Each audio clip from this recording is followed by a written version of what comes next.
لله رب العالمين والعاقبة للمتقين والصلاة والسلام على سيد الأنبياء والمرسلين وعلى آله وأصحابه الطيبين الطاهرين أما بعد فأعوذ بالله من الشيطان الرجيم بسم الله الرحمن الرحيم يا أيها الذين آمنوا اتقوا الله حق تقاته ولا تموتن إلا وأنتم مسلمون صدق الله العظيم غوث اعظم بمنے بے سرو ساما مدد قبلِ دین مدد کعبہ ایمان مدد انتظار کرم تست من عینی را اے خدا جو خدا بینو خدا دا مدد بگردہ بے بلا افتادہ کشتی ضعیفانو شکستہ رات پشتی بحق کے خواجہ عثمان ہارون مدد کن مدد کن مدد کن یا معین الدین چشتی منبر پر جلوگر خطیب اہل سنت شمس ملت حضرت علامہ مفتی شمس الدین صاحب قبلہ رضوی برادر مکرم اولاد رسول حضرت مولانا سید محمد قادری صاحب قبلہ نگران سنی دعوت اسلامی جے پور و جمیع عرش مقام سادات کرام ذوی الاحترام ذوی الاحتشام باصفا علماء کرام حاضرین محفل پردہ نشین ماؤں اور بہنوں السلام علیکم ورحمۃ اللہ وبرکاتہ۔ انتہائی احترام و عقیدت کے ساتھ اپنے اور ساری کائنات کے مرکز عقیدت انیس بے کساں چارہ ساز درد منداں ہم غریبوں کے غم گسار ہم فقیروں کی ثروت شہر یار ارم تاجدار حرم نوبہار شفاعت شب اسرا کے دولہا نوشے بزم جنت دانائے سبل مولائے کل ختم الرسل خسرو خوباں سیاح لامکاں وجہ کن فکاں در اللہ المکنون سر اللہ المخزون عالم ما کانا وما یکون آب و گل انبیاء جانو دل اصفیاء مطلع ہر سعادت مقطع ہر سیادت خلاصہ کائنات فخر موجودات حضور احمد مجتبی محمد مصطفیٰ ارواحنا فدا صلی اللہ تعالی علیہ وآلہ وصحبہ وبارک وسلم کی بارگاہ بے کس پناہ میں جس طریقے سے پڑھاؤں بلند آواز سے میرے ساتھ مل کر پڑھیں الصلاۃ والسلام علیک یا رسول اللہ۔ آپ کی بہت بڑی تعداد ہے، اگر آپ سب مل کر درود و سلام پڑھیں تو ایک ساتھ ہزاروں درود و سلام بارگاہ رسالت میں اس محفل سے پیش کیے جا سکتے ہیں۔ مل کے پڑھیں الصلاۃ والسلام علیک یا رسول اللہ وعلی آلک واصحابک یا نبی اللہ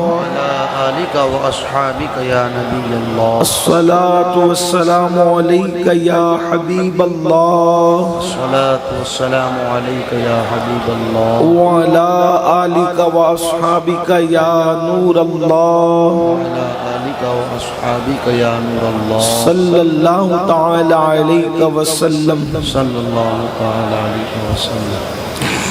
پھر کے گلی گلی تباہ ٹھوکریں سب کی کھائیں کیوں، دل کو جو عقل دے خدا تیری گلی سے جائیں کیوں، رخصت قافلہ کا شور گشت سے ہمیں اٹھائے کیوں، سوتے ہیں ان کے سائے میں کوئی ہمیں جگائے کیوں، جان ہے عشق مصطفیٰ روز فضوں کرے خدا، جس کو ہو درد کا مزہ ناز دوا اٹھائے کیوں، ہے تو رضا نرا ستم، جرموں پہ گر لجائیں ہم، کوئی بجائے سوز غم، ساز طرب بجائے کیوں۔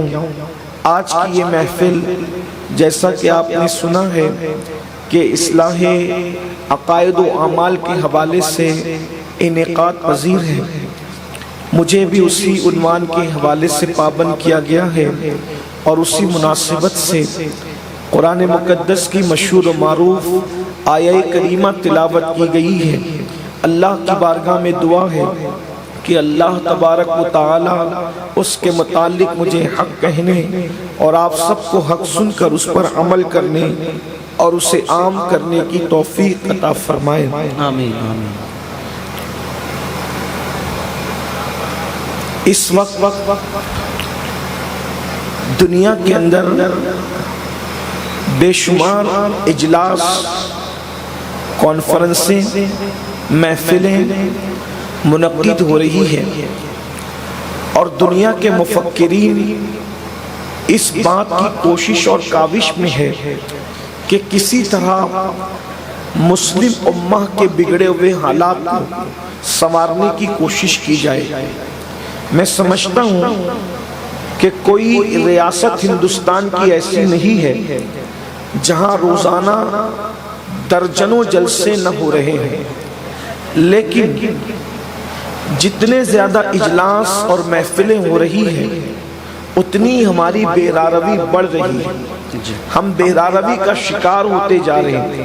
اس کی کیا وجہ ہے یہ تو آپ بہتر جانتے ہیں، لیکن ایک چیز پر میں آپ کے سامنے آپ کی توجہ دلانا چاہتا ہوں کہ دراصل ہم لوگ کا مزاج یہ ہو گیا ہے کہ پہلے دل کو بہلانے کے لیے سیریل دیکھ لیتے تھے، پہلے دل کو بہلانے کے لیے گانے سن لیتے تھے، پہلے دل کو بہلانے کے لیے فلمیں دیکھ لیتے تھے، پہلے دل کو بہلانے کے لیے گیم کھیل لیتے تھے۔ اب جب سنتے ہیں کہ کوئی مولانا صاحب آ رہے ہیں، کوئی سید صاحب آ رہے ہیں، کوئی پیر صاحب آ رہے ہیں، تو کہا چلو تھوڑی دیر دل کو بہلانے کے لیے تقریر بھی سن لیں۔ یعنی اس کا مطلب جس شمار اور قطار میں آپ نے فلموں کو رکھا ہے، سیریلوں کو رکھا ہے، گانوں کو رکھا ہے، مشاعروں کو رکھا ہے، غزلوں کو رکھا ہے، اسی فہرست میں ہم لوگوں کے واعظ و نصیحت کو بھی اب رکھ دیا ہے۔ تھوڑی دیر کے لیے دل بہل جاتا ہے اور اس کے بعد ہم سب اپنے اپنے گھروں کو لوٹ جاتے ہیں۔ لیکن اگر ہم یہ سمجھتے ہیں کہ واعظ و نصیحت ہمیں بدلنے کے لیے ہے، ہمیں تبدیل کرنے کے لیے، مشاعرے میں اور خطابات میں فرق ہے، فلموں کے اندر اور ناصح کی نصیحت کے اندر فرق ہے، اور بہت بڑا فرق ہے، تو اندازہ فرمائیں اگر ہم اس نیت سے سنیں گے، اس کی وجہ یہ ہے کہ ناصح کوئی ایکٹر نہیں ہوتا، ناصح کوئی اداکار نہیں ہوتا۔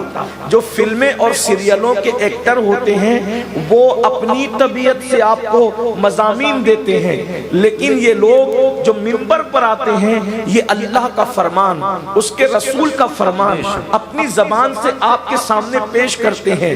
تو زبان ہماری ہوتی ہے لیکن کلام کسی اور کا ہوتا ہے، فرمان کسی اور کا ہوتا ہے۔ میرے بھائیوں، آج مسلم امہ کہیں چین سے نہیں ہے، کہیں سکون سے نہیں ہے، کہیں اطمینان سے نہیں ہے۔ کسی کو شکایت ہے روٹی کی، کسی کو شکایت ہے کپڑے کی، کسی کو شکایت ہے مکان کی، کسی کو شکایت ہے دکان کی۔ میں کہتا ہوں کہ اگر کسی جگہ پر چلے جاؤ تو لوگوں کا ہجوم صرف اس لیے لگ جاتا ہے، کوئی کہتا ہے میری بیٹی کو رشتے نہیں، کوئی کہتا ہے میں تعلیم میں کامیاب نہیں، کوئی کہتا ہے گھر میں برکت نہیں، کوئی کہتا ہے روزی میں برکت نہیں، کوئی کہتا ہے سکون نہیں، کوئی کہتا ہے اطمینان نہیں۔ غرض کے سب اپنے اپنے مسائل کو پیش کرتے ہیں اور ہمارا دل بھی دکھتا ہے، اندر سے دل بے چین ہوتا ہے۔ یا اللہ ہماری قوم کو، میرے آقا صلی اللہ علیہ وآلہ وسلم کی اس دکھیاری امت کو دکھوں سے نجات عطا فرما۔ لیکن ایک بات میں آپ سے عرض کروں میرے بھائیوں، اب دعائیں آپ کی تقدیر نہیں سنوار سکتی، میں مایوس کرنے نہیں آیا، لیکن لیکن کسی خاص طرف آپ کی توجہ دلانے آیا ہوں، اور اب آپ سے چاہتا ہوں کہ آپ بہت توجہ سے تو سن رہے ہیں، مزید آپ مکمل توجہ سے سنیں اور اپنے دل کے نہا خانوں کے اندر کسی کے دل کے درد کو جگہ دینے کی کوشش کریں۔ میرے بھائیوں، دعائیں آپ کی تقدیر نہیں سنوار سکتی، تعویذات آپ کے حالات نہیں بدل سکتے، اور پھر ورد و وظائف آپ کی زندگیوں میں انقلاب پیدا نہیں کر سکتے۔ کب تک؟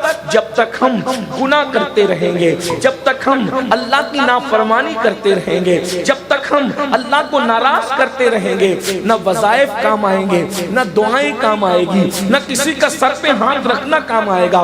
یاد رکھیے، دل تو اس سے بہل جائے گا لیکن حالات نہیں بدل سکتے۔ اس کی وجہ بتاؤں، میں قرآن سے صرف 2 واقعات آپ کی خدمت میں پیش کروں، پھر اپنے اصل عنوان کی طرف چلوں۔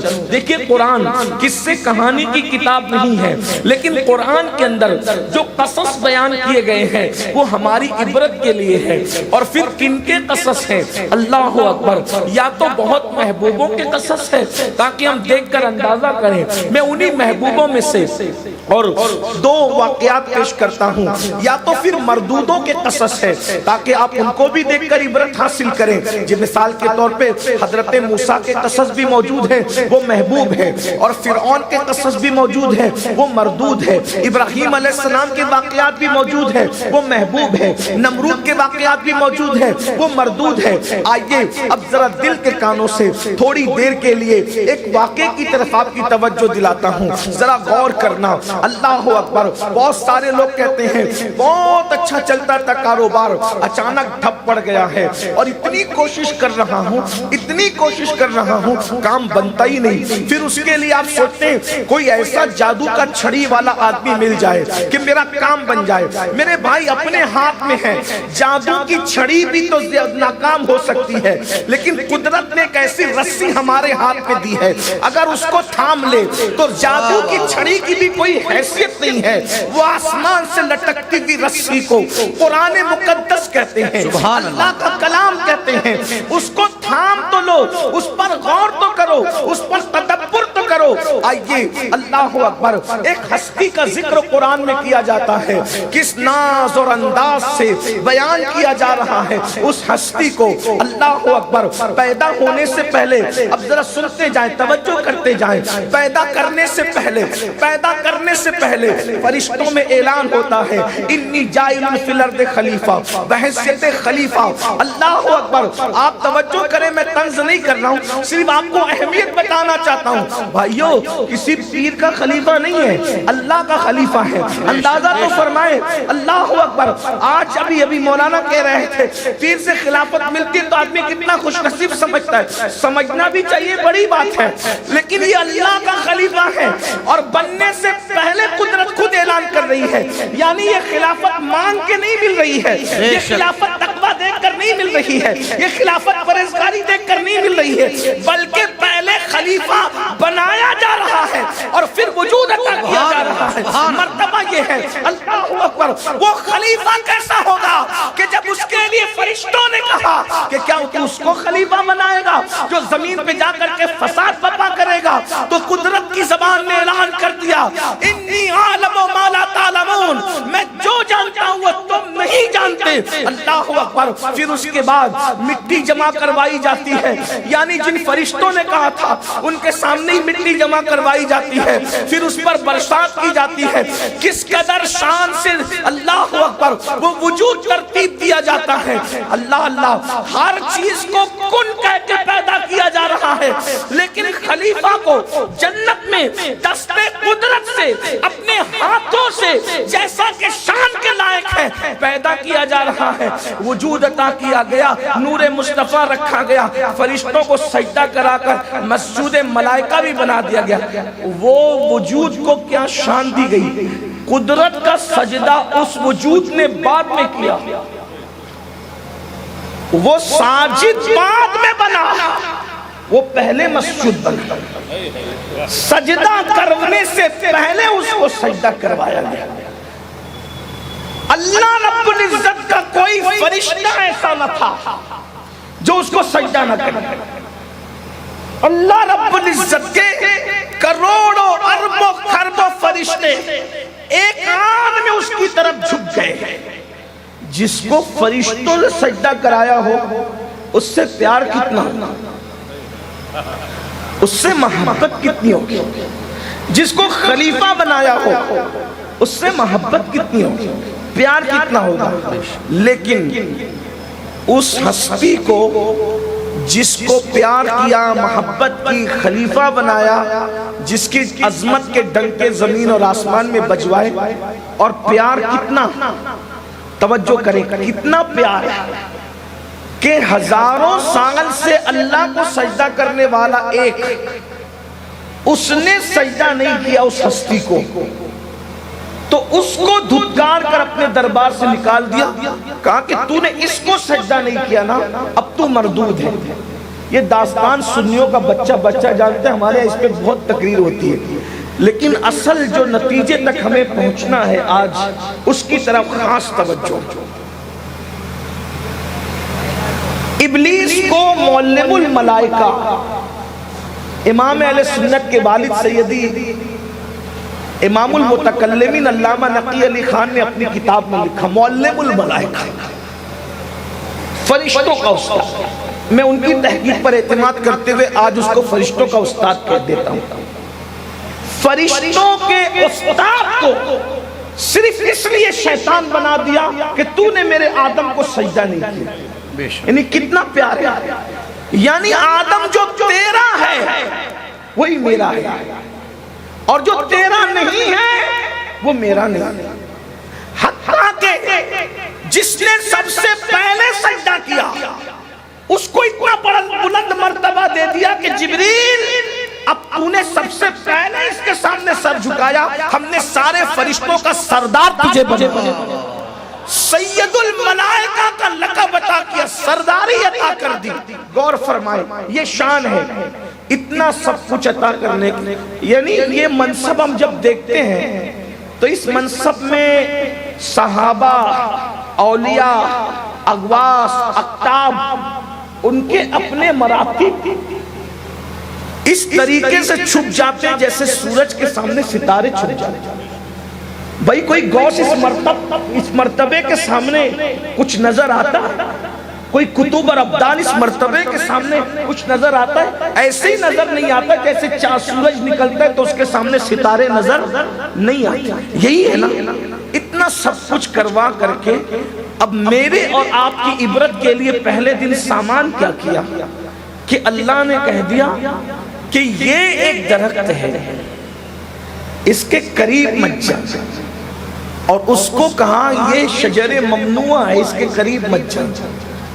بطور مفہوم آپ کی تفہیم کے لیے یہ بات کہی جا رہی ہے.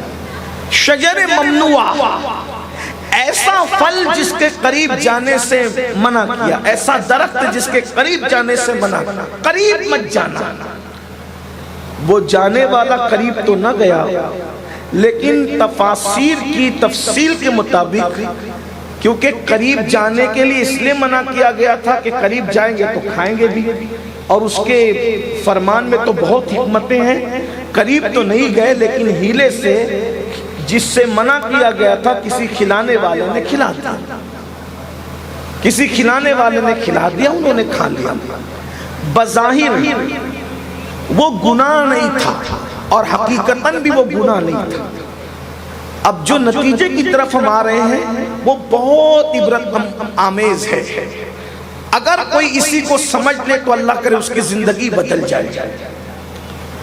اپنی بیوی کے ساتھ جنت میں مزے سے رہ رہے تھے, کسی چیز کی ممانعت نہیں تھی سوائے ایک کے, نہروں میں غسل کرنا ہے کیجئے, کپڑے پہننا ہے پہنے, کھانا ہے کھائے, جو کرنا ہے کیجئے, صرف اس کے قریب مت جانا. اور حضرت آدم علیہ السلام نے اسی شجر ممنوع کا پھل کھا لیا. وہ پھل کیا تھا؟ اب ہماری قوم اس کی تحقیق میں جاتی ہے, وہ سوچتے ہی نہیں کہ آخر یہ ہے کیا, وہ تھا کیا, اسی کے چکر میں الجھے ہوئے. لیکن کیوں روکا گیا تھا, اور اس کے بعد جو ہوا اس میں ہمارے لیے کیا ہے, ہم اس کی طرف نہیں جاتے. ہم نے ہمیشہ الجھنا ہی ہے, یہ قوم الجھتی رہتی ہے. وہ پھل تھا وہی جو بھی تھا, اب تک اس پر ہم بحث کر رہے ہیں اور اسی پہ اب تک مطمئن نہیں کہ وہ تھا کیا, جو بھی تھا, لیکن وہ شجر ممنوع تھا, منع کیا ہوا تھا, اس کے قریب مت جانا, اور کھا لیا. اتنا بڑا محبوب کہ اپنے نبی کا نور جس کی پیشانی میں رکھا جاتا ہے، واہ واہ واہ واہ، سبحان اللہ، محبوب کا نور جس کی پیشانی میں رکھتا ہے، فرشتوں کو سجدے کا حکم دیا جاتا ہے، جنت میں بنایا جاتا ہے، سر پہ تاج خلافت رکھا جاتا ہے، جو تیرا وہی میرا یہ اعلان کیا جاتا ہے۔ لیکن بس ایک ہی بات تھی، ہم نے کہا تھا نہ جانا، جب نہ جانا تو نہ کھانا، لیکن آپ نے تو کھا لیا۔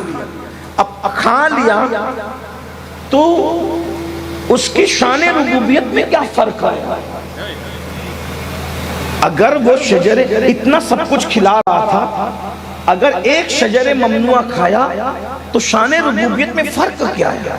ہمارا رب تو ہے وہی کہ اگر سب بھی باغی ہو جائیں تو اس کی شان ربوبیت میں فرق آتا نہیں۔ بے شک، سب فرما بردار ہو جائیں تو بھی فرق نہیں آتا، سب غدار ہو جائیں تو بھی فرق نہیں آتا، کیونکہ رب اتنا بڑا ہے کہ اب اس کے اوپر کوئی بڑائی نہیں ہے اور اس کے اوپر کچھ ہے بھی نہیں، وہاں اوپر کا کوئی تصور ہی نہیں ہے۔ ساری حدیں جہاں ختم ہے، لا ضد لہو ولا مد لہو ولا مثل لہو ولا مثال لہو ولا جواب، نہ کوئی مثل ہے نہ مثال ہے، واللہ اسے نہ ڈبایا جا سکتا ہے نہ اسے گرایا جا سکتا ہے۔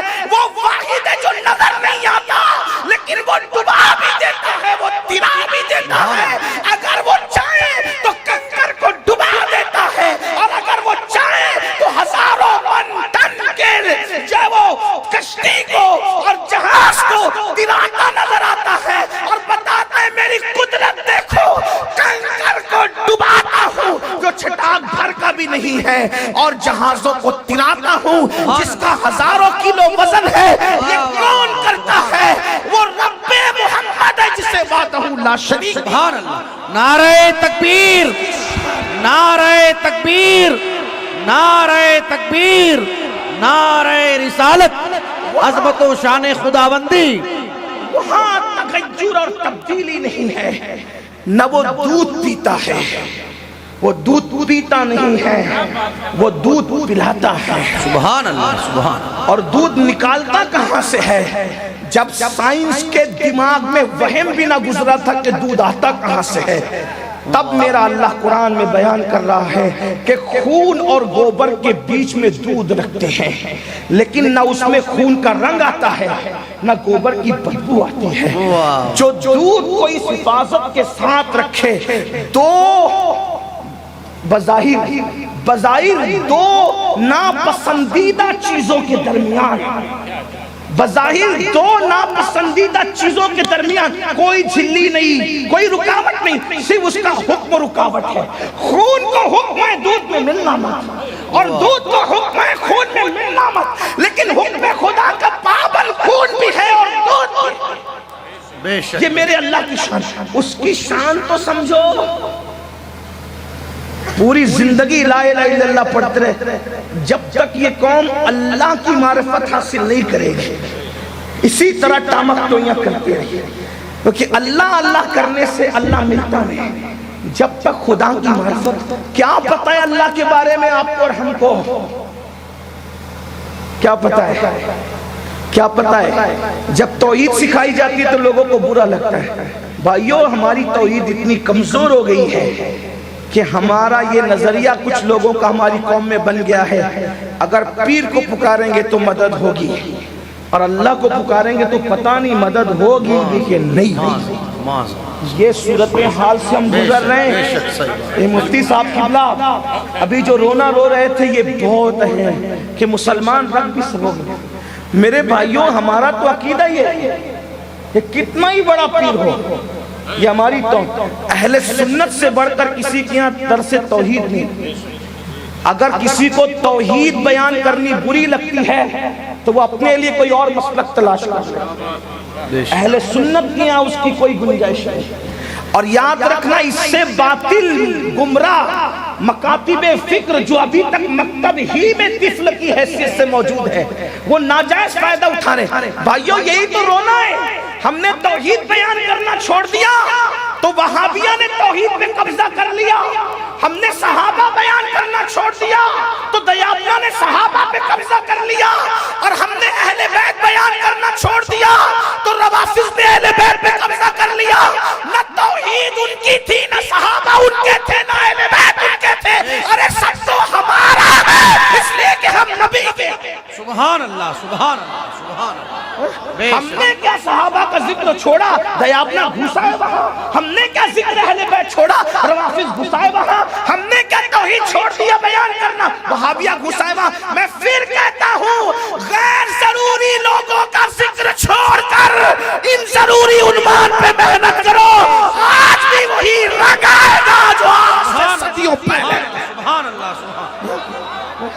واہ واہ بہت عمدہ. اگر رنگ جمانا ہے تو اسی پہ محنت کرو جس پہ اکابرین نے، شاہ ولی اللہ نے جو رنگ جمایا تھا، شاہ عبدالعزیز نے جو رنگ جمایا تھا، مجدد الفسانی نے جو رنگ جمایا تھا، صابر کلیر نے جو رنگ جمایا تھا، غوث العظم دستگیر نے جو رنگ جمایا تھا، معین الدین خواجہ اجمیر نے جو رنگ جمایا تھا، داتا علی حجویری نے جو رنگ جمایا تھا. اور 14ویں صدی میں بے مثال مجدد میرے امام احمد رضا نے جو رنگ جمایا. سبحان اللہ سبحان اللہ. مسلک اعلیٰ حضرت، مسلک اعلیٰ حضرت. وہاں نہ ابا کا ذکر ہے، نہ دادا کا ذکر ہے، نہ اماں کا. وہاں ذکر ہے تو خدا کا ذکر ہے، رسول اللہ کا ذکر ہے، صحابہ کا ذکر ہے، اہل البیت کا ذکر ہے، اور اہل الذکر کا ذکر ہے. سبحان اللہ سبحان. حالانکہ چھوٹے موٹے نہیں تھے کوئی باپ، یہاں تو سب باپ دادا کو ہی لے کے بیٹھے ہیں. یہاں تو سب اپنے اپنے پیروں کو لے کے بیٹھے. بھائیوں، اپنا پیر صرف اپنے لیے ہے، پوری دنیا کے لیے نہیں ہے. ہمیں دین کا مبلغ بننا ہوگا، ہمیں دین کا داعی بننا ہوگا. لوگ پریشان ہیں، لوگ سدھرتے کیوں نہیں؟ میں نے کہا پیش ہی کٹورے کرتے ہو، پیالے کرتے ہو، سمندر پیش کر کے دیکھو نا. دنیا نہ قریب آئے تو پھر بات دور نکلتی ہے، لیکن یہ حقائق ہے، سچائی. عقیدہ توحید ہمارے نوجوانوں کو پتہ ہی نہیں، اسی لیے وہ جادوگروں کے پاس جا رہے قسمت سنوارنے. بے شک. اسی لیے وہ پنڈتوں کے پاس جا رہے قسمت سنوارنے. انہیں پتہ نہیں بھائیو، جو لوگ درختوں کے پجاری ہیں انہوں نے آپ کی قسمت کب سنوارنا. قسمت تو ان سے سنورنی ہے نا جو خدائے وحدہ لا شریک کے پجاری ہیں، جو اس کی عبادت کرتے ہیں. نگاہ ولی میں وہ تاثیر دیکھتے ہیں، بدلتی ہزاروں کی تقدیر دیکھتے. اپنے اللہ سے اپنا رشتہ کب مضبوط کرو گے؟ تو بہرحال دو بات دور نکلتی جاتی ہے. میں جلدی سے عنوان کی طرف آتا ہوں، تمہید میں وقت نہ چلا جائے. اس خلیفہ کہلانے والے اور بن جانے والے معصوم نے، پہلی بات تو معصوم ہم اس کو کہتے ہیں اپنے عقیدے میں، معصوم شرعی، جس سے گناہ سرزد ہی نہیں ہو سکتا. یعنی وہ حفاظتوں کی ایسی دیواروں میں ہے کہ اس سے گناہ سرزد نہیں ہو سکتا. اب یہاں میں آپ کو اتنی بات بتا دوں، جب وہ دودھ کو خون اور گوبر سے بیچ میں محفوظ رکھ سکتا ہے تو دودھ تو اس کا محبوب نہیں ہے. دودھ تو خالص اس کی مخلوق ہے جو مخلوق کے لیے بنی ہے. ذرا توجہ کرو، یہاں پر انبیاء کی عصمت کو بھی لوگ سمجھ جائیں. بہت آسان لب و لہجہ. دودھ اللہ کا محبوب نہیں ہے، مخلوق ہے اور مخلوق کی خاطر ہے. تو جس مخلوق کو مخلوق کی خاطر بنایا، اس دودھ کو خون اور گوبر سے ایسا محفوظ رکھتا ہے. تو جن انبیاء کو اپنی خاطر بنایا، سبحان اللہ، پھر ان کو ناپسندیدہ اعمال سے اس نے کیسے محفوظ رکھا. ارے جو صدف کو سمندر کی تہہ میں پانی کے قطروں سے محفوظ رکھتا ہے، جب صدف کو اتنا محفوظ رکھتا ہے تو جن انبیاء کو اپنا محبوب بنایا ان کو کتنا محفوظ رکھتا. یہ ان کی شان ہے کہ ان سے بلکہ میں تو اہل سنت کا نظریہ یہ بیان کرتا ہوں کہ نبیوں کے قریب سے کبھی گناہ گزر کر بھی نہیں جاتا. بے شک. تصور گناہ بھی وہاں قریب سے گزر کر نہیں جاتا. یہ انبیاء کی شان ہے. ہم ادب والے یہ کہتے ہیں. اب بات سمجھ میں اگر آ گئی ہے تو آگے چلیں. اگر کوئی کچھ کرے تو اس کی شان ربوبیت میں کوئی فرق نہیں ہے، لیکن وہ رحمان اور رحیم ہے، پھر وہ غیور بھی. اور غیور ایسا ہے، ایسا غیور کہ جب غیرت کرنے، جب محبت کرنے پر آئے تو محبتوں کی کوئی حد نہیں، اور جب اظہار غیرت کے لیے آئے تو پھر اب شان کیا ہوتی۔ جب شجر ممنوعہ کا پھل کھا لیا تو اللہ جو رحمان ہے، رحیم ہے، ستار ہے، غفار ہے، اس نے یہ نہیں کہا کہ چلو چلو آدم ایک بار ایسا ہو گیا آئندہ نہیں کرنا۔ اس پہ آپ کی توجہ، آدم معصوم ہے، حضرت آدم سے کوئی گناہ نہیں ہوا، عوام کے خیال میں جسے خطا کہتے ہیں وہ کوئی خطا نہیں ہوئی، ہم اس کو نام دیتے لغزش پیغمبرانہ کا صدور ہوا، بس اس کو اتنا ہی کہہ سکتے ہیں، اس سے زیادہ کچھ نہیں۔ اور اس لغزش پیغمبرانہ میں بھی کروڑوں حکمتیں تھیں، توجہ ہے آپ کی۔ پھر کیا ہوا؟ اس شجر ممنوعہ کا پھل کھانے کے بعد مہلت نہیں دی گئی، صرف ایک لغزش پیغمبرانہ پر، ایک لغزش پیغمبرانہ پر یہ کہہ دیا گیا آپ کو جنت سے نکلنا ہوگا، نکلیے آپ جنت سے، یہ نہیں آئندہ نہیں کرنا، مہلت دیتے آئندہ نہیں کرنا، مہلت دیتے آئندہ نہیں، خلیفہ بنایا، مسجود ملائکہ بنایا، محبوبیت کا اعلان کیا، چنا، صفی بنایا، لیکن جب ایک لغزش پیغمبرانہ ہوئی تو ان پر جلال کا اظہار نہیں ہوا، ان پر عتاب نہیں ہوا۔ ہم تو ادب سے یہ کہتے ہیں نہ عتاب تھا نہ جلال تھا، بعد میں پیدا ہونے والے ہر آدمی کے لیے عبرت کا سامان تھا۔ آدم کے ساتھ یہ کرتا ہوں تو آدمی کے ساتھ کیا کروں گا، توجہ کرنا، مہلت نہیں دی، جنت سے نکل جاؤ، اور ایسے نہیں نکلو، آگے اس پہ خاص توجہ میرے جوانوں، دل تھام کر سنو۔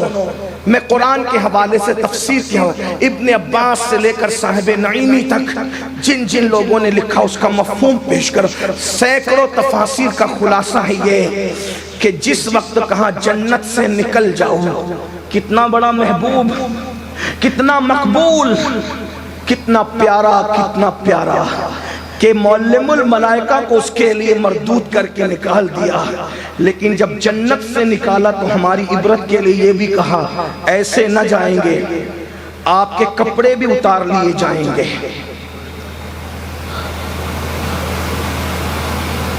تھوڑا رک کر غور کر کے سوچیں، میں کوئی خطابت کے جوہر دکھانے کا نہ عادی ہوں، نہ دکھانا چاہتا ہوں، نہ میرے پاس وہ جوہر ہے، لیکن تھوڑی دیر کے لیے سب اپنے اپنے دلوں پہ ہاتھ رکھ کر، ایمان والوں اپنے دلوں پہ ہاتھ رکھ کے سوچو کہ جس کو مسجود ملائکہ بنایا، لغزش پیغمبرانہ پر جنت سے باہر نکالتے ہیں اور نکالنے کے بعد کپڑے بھی واپس لیتے ہیں۔ یہ تو نہیں کہتا کہ کپڑے چھین لیتے ہیں، میرا مسلک مکمل ادب ہے، لیکن اتنا ضرور ادب سے کہوں گا ہماری عبرت کے لیے کپڑے بھی واپس لے لیتے ہیں، اور کپڑے واپس لینے کے بعد میاں بیوی میں جدائی کر کے گھر بکھیر بھی دیتے ہیں، بیوی جدہ میں ہے اور شوہر ہندوستان میں ہے۔ اور جب آدم علیہ السلام کے کپڑے واپس لے لیے گئے، اتنی حیا آئی آپ کو کپڑے واپس لینے پر کہ آپ نے اپنے وجود پر جنت کے پتے ڈھانپ لیے، جنت کے پتے اپنے وجود سے لپیٹ لیے۔ اب میں آپ سے پوچھنا چاہتا ہوں میرے بھائیوں، بتاؤ وہ لغزش پیغمبرانہ نہ گناہ تھی، نہ خطا تھی، نہ بغاوت تھی، نہ نافرمانی تھی، صرف لغزش پیغمبرانہ تھی، شان معصومیت کے ساتھ ایک لغزش پیغمبرانہ تھی جس میں کروڑوں حکمتیں تھی۔ کپڑے تک واپس لیے گئے، جنت سے تک نکال دیا گیا، اور اپنے الفاظ میں گھر کو بکھیر دیا گیا، جنت میں جس کا گھر بسایا تھا میاں بیوی کو جدا کر دیا۔ آپ بتاؤ اگر یہ کام معصوم کرتا ہے تو اس کے ساتھ یہ سلوک کرتے ہیں، اور زمین پہ آنے کے بعد ان کو احساس ہوتا ہے تو 200 سال تک کے مناتے ہیں اللہ مجھے معاف کر دے، مجھے معاف کر دے، مجھے معاف کر دے۔ بھائیو قبولیت کا اعلان کرنا تو دور کی بات، 200 سال تک کوئی جواب بھی نہیں دیا جاتا، اتنا روتے ہیں کہ روتے روتے آنسوؤں کی، اللہ اکبر، آنسوؤں کی جھیلیں بن جاتی ہیں، اتنا روتے ہیں کہ جہاں روتے ہیں رونے سے آنسوؤں کی وجہ سے زمین پہ کیچڑ بن جاتا ہے۔ آپ مجھے بتائیں یہ کیفیت تھی. حضرت سیدنا آدم نے اپنا وجود نہیں دیکھا, ان 200 سال میں اتنا بے چین ہوئے, اتنا بے قرار ہوئے. ہمیں کیا پیغام ملا؟ اگر معصوم لغزش پیغمبرانہ کرے تو گھر بھی بکھر رہا ہے, بیوی بھی جدا ہو رہی ہے, جنت سے نکالے بھی جا رہے ہیں, کپڑے تک واپس لیے جا رہے ہیں. اب ذرا اس کو سامنے رکھو, وہ لغزش پیغمبرانہ کروڑوں حکمتوں کے تحت تھی, اللہ اکبر, اور اس کو سامنے رکھو اور پھر دیکھو جب معصوم کے ساتھ لغزش پیغمبرانہ پہ یہ کرتے ہیں تو پھر قیامت کے دن زنا کرنے والوں کے ساتھ کیا سلوک کیا جائے گا. اس کو سوچو, اس کو ذرا تصور میں لا. پھر سود کا دھندا کرنے والوں کے ساتھ کیا سلوک کیا جائے گا. پھر اس کے بعد عورتوں پہ پاپ کی نظر ڈالنے والوں کے ساتھ کیا سلوک کیا جائے گا. کجا لغزش پیغمبرانہ جس کے صدقے میں کروڑوں انسان کو وجود مل گیا, یہ دنیا آباد ہو گئی. اندازہ فرمائے جہاں گناہ ہوتا ہے وہاں ویرانہ ہوتا ہے. وہ گناہ تھا ہی نہیں, اس لیے اس کے بعد آبادی ہی آبادی ہوئی. لیکن ہمارے لیے عبرت کیا ہے؟ سوچو تو صحیح, لغزش پیغمبرانہ کے بعد 200 سال تک کے جواب نہیں دیا جاتا, اور یہاں ہم سوچتے ہیں ادھر میں ہاتھ اٹھاؤں گا, کس کے بعد؟ عورتوں کے ساتھ بدکاری کرنے کے بعد ہاتھ اٹھاؤں گا. اللہ میری بیٹی کو رشتہ دے دے اور میرے گھر رشتوں کی قطار لگ جائے گی. ذرا غور تو کرو, میں آپ کو مایوس کرنے نہیں آیا, لیکن اپنے حالات تو دیکھیے. حرام لقمہ کھاتے رہیں گے, ادھر پکاریں گے یا اللہ, اور ادھر جو ہے ہماری مراد پوری ہو جائے گی. اللہ اکبر. آج جو گھر بکھر رہے ہیں, کیا آپ نے پہلے دن نہیں دیکھا لغزش پیغمبرانہ پر میاں بیوی میں اتنی دوری پیدا کر دی, ایک دوسرے کو ڈھونڈتے رہ گئے. اللہ اکبر. آج ہمارے یہاں نرم نرم گدوں پہ لیٹ کر کے ہم زنا کی فلمیں دیکھیں گے, پھر میاں بیوی میں محبتیں قائم رہے گی. اللہ اکبر. ارے پہلے کے لوگ جاہل تھے, تم جن کو جاہل ہونے کا تانا دیتے ہو وہ صحیح کرتے تھے, غلط کرتے تھے. یہ فیصلہ علماء کریں گے, مفتیان کرام کریں گے. میں صحیح غلط کے طور پہ نہیں کہہ رہا ہوں, صرف اتنا کہہ رہا ہوں یہ راجستھان کے لوگ جو بوڑھے ہیں, ہمارے علاقے کے بھی بوڑھے لوگ, اگر کسی کے آنگن میں جا کر گھر میں آدمی صرف ایڑی رگڑ دے تو بوڑھی عورتیں کہتی تھی بھائی ایڑی نہیں رگڑنا یہاں ورنہ ہماری روزی سے برکت اٹھ جائے گی. ایڑی رگڑنے پر یہ تھا. ارے بھائی گھر کی جھاڑو لے جا کر آنگن نہیں جھاڑنا, حالانکہ میں اس کی تائید نہیں کر رہا ہوں, صرف ان کی حساسیت بیان کر رہا ہوں. گھر کی جھاڑو باہر نہیں دینا آنگن میں, آنگن کی جھاڑو گھر میں لا کر مت دینا ورنہ گھر کی برکت اٹھ جائے گی. حالانکہ یہ چیز صحیح نہیں تھی, مگر ان کو احساس کتنا تھا, ایری رگڑیں گے نہ رگڑنے تو ورنہ نحوست آ جائے گی. گھر کی جھاڑو آنگن میں جائے گی, آنگن کی جھاڑو گھر میں آئے گی, نحوست آ جائے گی. آپ سے پوچھنا چاہتا ہوں آپ کتنے بے غیرت ہو گئے, وہ ایڑی رگڑنے نہیں دیتے تھے, برکت چلی جائے گی, اور آپ نرم نرم گدوں پہ لیٹ کر زنا کی فلمیں دیکھ رہے ہیں. کیسے گھر میں برکت آئے گی, روزی میں برکت کیسے ہوگی؟ گھر کی جھاڑو باہر نہیں لگنا چاہیے. اللہ اکبر. ورنہ برکت چلی جائے گی. تو گھر کی بہو بیوٹی پارلر میں جا رہی ہے تو کون سی برکت آ جائے گی؟ اندازہ. وہ گھر کی جھاڑو کو باہر نہیں جانے دینا چاہتے تھے, اور یہاں گھر کی بیٹی آرکیسٹرا میں جا رہی ہے, گھر کی بیٹی فلم میں جا رہی ہے, گھر کی بیٹی گارڈن میں جا رہی ہے. میں ان کے اس نظریے کی تائید نہیں کرتا, لیکن وہ جس کو غلط سمجھتے تھے کس شان کے ساتھ غلط سمجھتے, حالانکہ غلط کو غلط طور پر وہ غلط سمجھتے تھے. کاش کہ اس وقت تو ان کو کوئی دین سکھا دیتا تو واللہ کبھی زنا نشہ گناہ پروموٹ ہو ہی نہیں سکتا تھا. میرے آقا علیہ الصلوۃ والتسلیم کے پیارے دیوانوں, یہ ایک بات. اور دوسری بات, اور پھر گفتگو اینڈ کی طرف. ایک نبی اللہ کے پیغمبر ہیں بڑے عظیم, جن کو دنیا سیدنا یونس علیہ السلام کے نام سے جانتے ہیں. یونس علیہ السلام ہم سب جانتے ہیں کہ مچھلی کے پیٹ میں ڈال دیے گئے. میں واقعہ نہیں بیان کروں گا, صرف اشارہ دوں گا تاکہ ہم سمجھیں ہم کہاں ہیں. یونس علیہ السلام مچھلی کے پیٹ میں گئے کیسے؟ بس اتنی بات تھی, اتنی سی بات. کیا قوم بگڑ گئی تھی, اللہ نے کہا ان کو سدھار دو. ان کو سدھارنے کے لیے گئے, قوم نے نہیں مانا, اللہ نے کہا کہہ دو عذاب آئے گا. ادھر عذاب آئے گا کہہ دیا, عذاب نظر بھی آنے لگا. اللہ کی اجازت سے پہلے, توجہ, اللہ کی اجازت سے پہلے یونس علیہ السلام اللہ کی اجازت کے بغیر قوم کو غصے سے چھوڑ دیتے, بیوی بچوں کو لے کر نکل جائے. دریا کے کنارے پہنچے، بیوی بچے مس ہو گئے، اور یہ خود جب کشتی میں بیٹھے اور کشتی بیچ دریا میں پہنچی تو چکر آنے لگے، کشتی ہچکولے کھانے لگی، بھنور میں آ گئی۔ ملا نے کہا، جو کشتی چلانے والا تھا، اس نے کہا میری کشتی یوں ہی نہیں ڈولتی۔ کہا کیسے ڈولتی ہے؟ تو کہا کوئی بھاگا ہوا غلام اپنے مالک کی اجازت کے بغیر بھاگتا ہے تو اس کشتی کو چکر آتے ہیں، تو پھر اس کا علاج کیا ہے؟ کہا اس کا علاج یہ ہے کہ اس کو دریا میں پھینک دینا پڑتا ہے ورنہ پوری کشتی ڈوب سکتی ہے۔ تو کون ہے تم میں بھاگا ہوا غلام؟ تو حضرت یونس علیہ السلام نے روتے ہوئے کہا میں ہوں بھاگا ہوا غلام، اپنے مالک کی اجازت کے بغیر جا رہا تھا۔ اللہ، انہوں نے اپنے جملوں میں کہا ہم تو نہیں کہہ سکتے ادب کی وجہ سے، تو لوگوں نے کہا آپ کا چہرہ نورانی، اتنے نورانی چہرے والے آپ بزرگ، آپ غلام نہیں لگتے، نہ بھاگے ہوئے لگتے ہیں۔ ہم ایک کام کرتے ہیں، قرآن ڈالتے ہیں کہ واقعی اس میں بھاگا ہوا غلام کون ہے۔ پہلی بار قرآن ڈالا، پوری کشتی کے نام ڈالے، نام نکالا تو یونس علیہ السلام کا نام تھا۔ پھر ان کو یقین نہیں آیا اتنا نورانی چہرے والا بزرگ بھاگا ہوا غلام نہیں ہو سکتا۔ دوبارہ قرآن ڈالا تو یونس علیہ السلام کا نام آیا، تیسری قرآن ڈالا تو یونس علیہ السلام کا نام آیا۔ آخر دنیا نے دیکھا، تاریخ کے اوراق گواہ ہے، قرآن بھی کہتا ہے کہ حضرت یونس علیہ السلام کو کشتی سے نکال کے دریا میں ڈال دیا گیا، اور یونس علیہ السلام کو مچھلی نے نگل لیا۔ جب مچھلی نے نگل لیا تو یونس علیہ السلام تین اندھیروں کے درمیان آ گئے، ایک تو رات کا اندھیرا، ایک تو دریا کا اندھیرا، اور ایک تو مچھلی کے پیٹ کا اندھیرا۔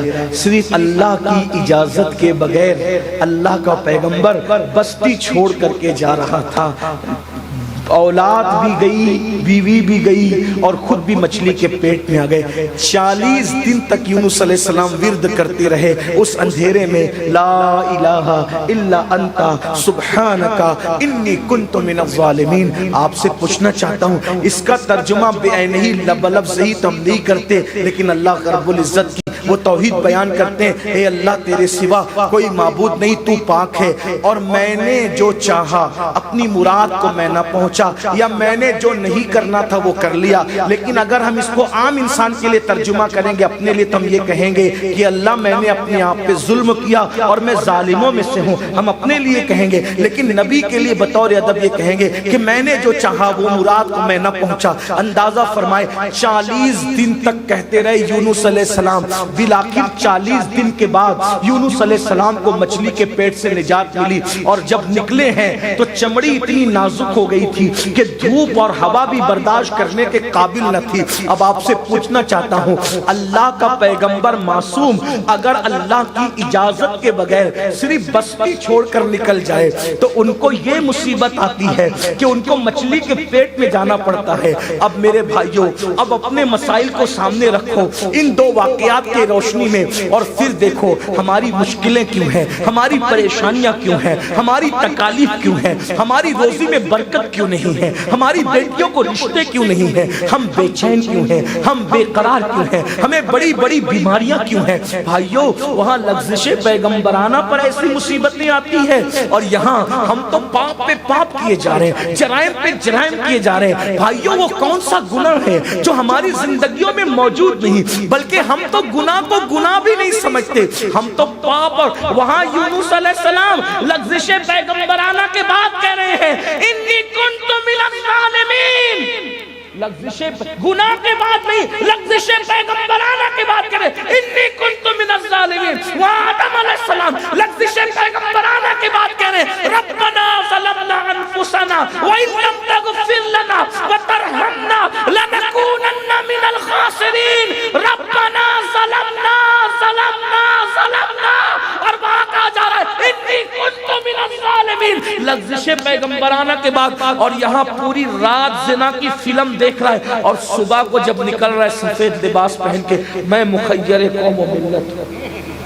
غور تو معصوموں کی شان کیا، وہ اپنے آپ کے لیے کہہ رہے انی کنت من الظالمین ربنا ظلمنا انفسنا۔ اور ہم لوگ سود کے دھندے کر کے بھی جب تک ہمارے نام کے ساتھ کوئی حاجی نہ لگائے ہمارے کلیجے کو ٹھنڈک نہیں پہنچتا۔ وہ معصوم ہو کر بھی اپنے لیے ظلمنا انفسنا کہہ رہے ہیں، اور ہم پاپی ہو کر بھی اپنے آپ کو جنتی سے کم سمجھنے کے لیے تیار ہی نہیں ہے۔ اور گناہ کیسے کیسے؟ کوئی نشے میں ڈوبا ہے، کوئی غیبت میں ڈوبا ہے، کوئی حرام کاروبار میں ڈوب۔ بھائیو اپنے آپ میں ڈوب کے سوچو، کتنے جوان ہیں جن کی نگاہیں عورتوں کو پاپ کی نظر سے دیکھنے سے محفوظ ہیں؟ کیا لوگوں کے کان تک یہ آواز نہیں پہنچی کہ جو لوگ عورتوں کو پاپ کی نظر سے دیکھتے ہیں جب مریں گے تو موت کے وقت ان کی زبان پہ کلمہ نہیں آئے گا؟ اللہ!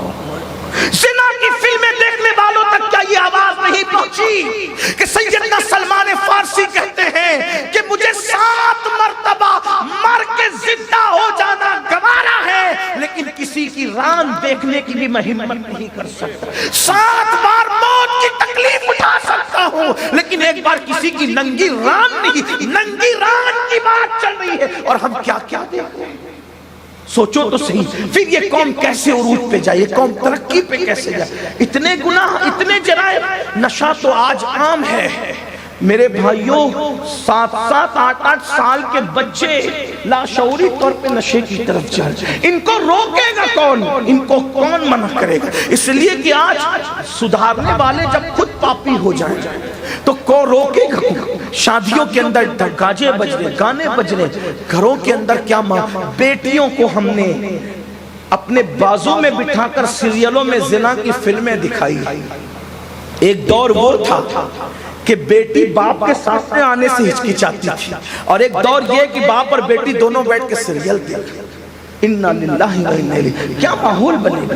اور پھر اسلامی معاشرہ کے جلسے کیا کام آئیں گے؟ اور پھر ہاتھ طوفان تو یہ ہے کہ مسجدیں ویران، جو نماز انسان کو سنوار سکتی تھی اس نماز سے کوسوں دور ہے۔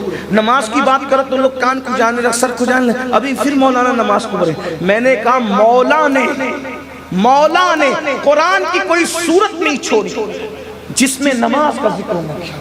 یاد رکھنا، جب مولا نے کم و بیش 700 مرتبہ نماز کا ذکر فرمایا، کم و بیش 700 مرتبہ، کسی عبادت کے لیے اتنی تلقین نہیں کی جتنی نماز کے لیے، اور پھر کہہ دیا کہ نماز برائیوں سے روکتی ہے، جس معاشرے میں نماز ہوگی انشاءاللہ وہ معاشرہ برائیوں سے پاک ہوگا۔ بے شک۔ لیکن نماز کے لیے آتا کون ہے؟ جمعہ کی 2 رکعت پڑھ کے بھاگتے ہیں، نماز نہیں پڑھنا چاہتے، فجر میں نہیں آنا چاہتے۔ سن رہے ہیں، ہر سال سن رہے ہیں کہ امام حسین نے سجدے میں جام شہادت نوش کیا، لیکن شربت تو بنا سکتے، کھچڑا تو بنا سکتے، 10 دن کی محفل تو کر سکتے، سجدے کی طرف نہیں آ سکتے۔ شیطان ہمیں سجدے کی طرف آنے نہیں دے رہا ہے۔ اور یاد رکھنا، اللہ اکبر، اگر ولیوں کی بھی ماننے والے ہو تو کم سے کم ولیوں کی تو بات سن لو۔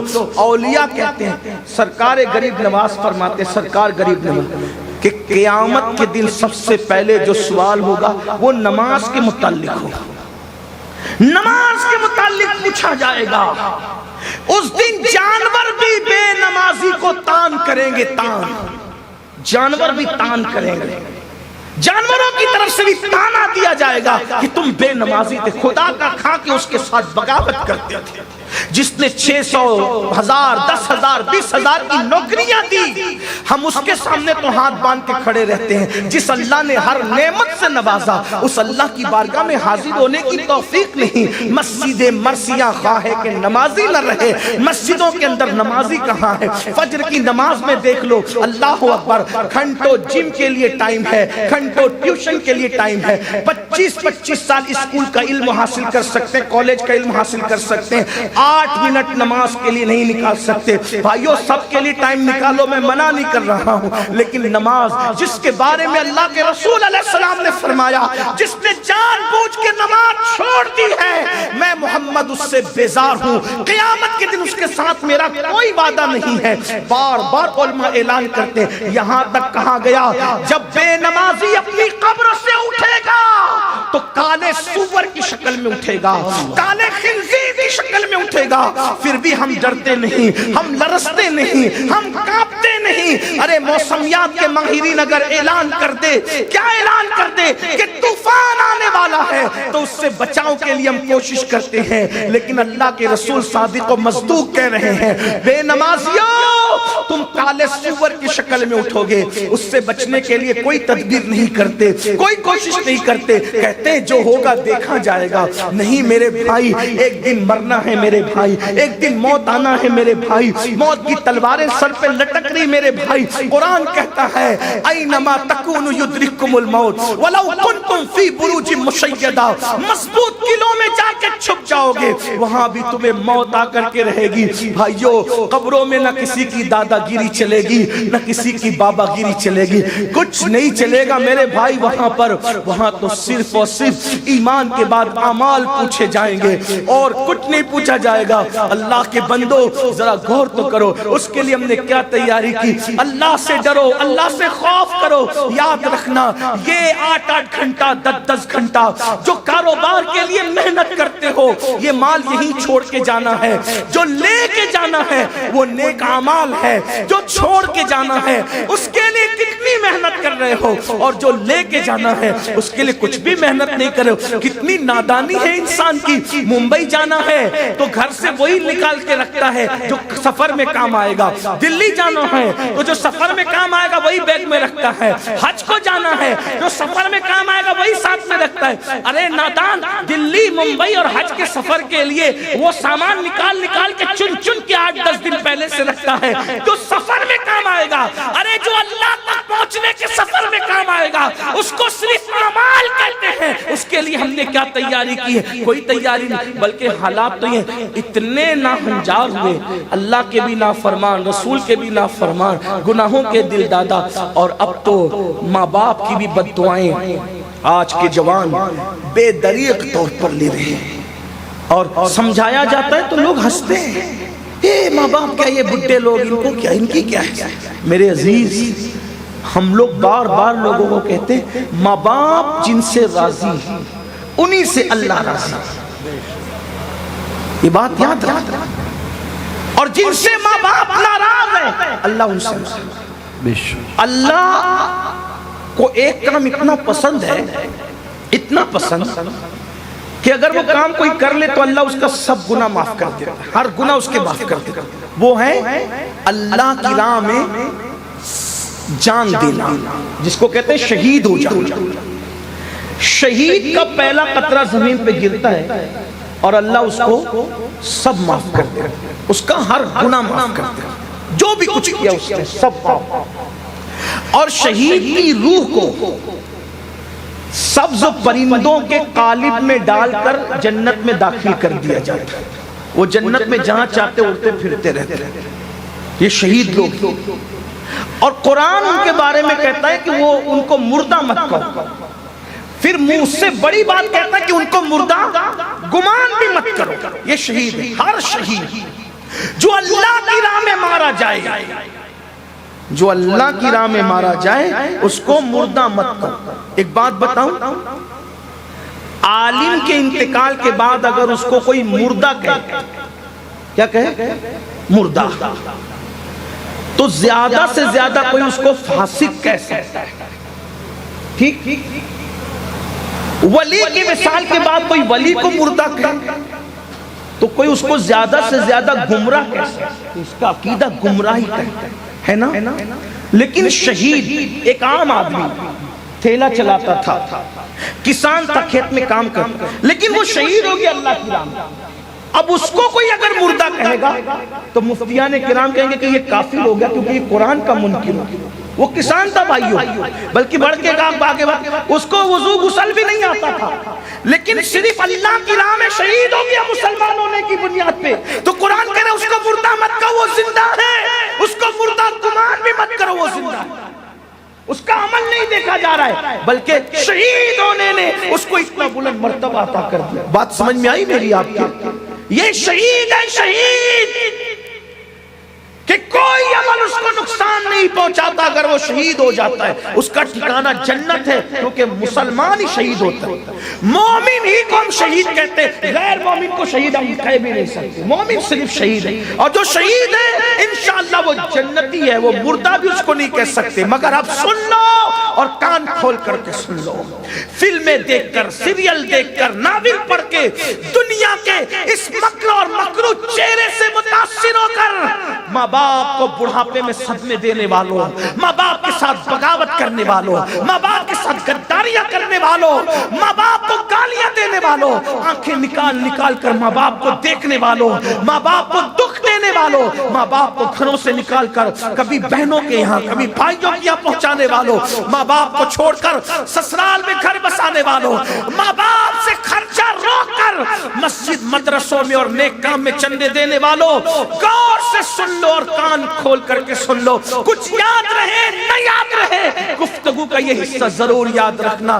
اللہ کے رسول صادق و مصدوق مصطفیٰ جان رحمت صلی اللہ علیہ وآلہ وسلم فرماتے ہیں، اگر کوئی بندہ شہید بھی ہو جائے اور ماں باپ اس سے ناراض ہو یا دونوں میں سے کوئی ایک ہی ناراض ہو تو بھی شہادت کے بعد بھی اس کو جنت نہیں مل سکتی۔ اللہ، شہید ہو کر بھی وہ جنت میں نہیں جا سکتا۔ یہ ماں باپ شہید ہو کر بھی جنت نہیں ملے گی اگر ماں باپ ناراض ہیں۔ اور آج تو لڑکے اور لڑکیاں ماں باپ کو ناراض کر کے شادیاں کرتے ہیں، پسند کی شادی، پسند کی شادی، پسند کی، اتنا بھوت سمارے پسند۔ میں نے کہا ماں باپ کب منع کرتے ہیں؟ ہمارے یہاں تو ہے ہی پسند کی شادی، بس اتنا ہے کہ پہلے ماں باپ پسند کر لیں بعد میں تم پسند کر لیں۔ میرے بھائی اگر ماں باپ روک دیں، ماں باپ روک دے تو کعبے کی زیارت کے لیے نہیں جا سکتے۔ ارے ماں باپ روک دے تو رکنے والا تو نبی کی زیارت سے بھی رک گیا۔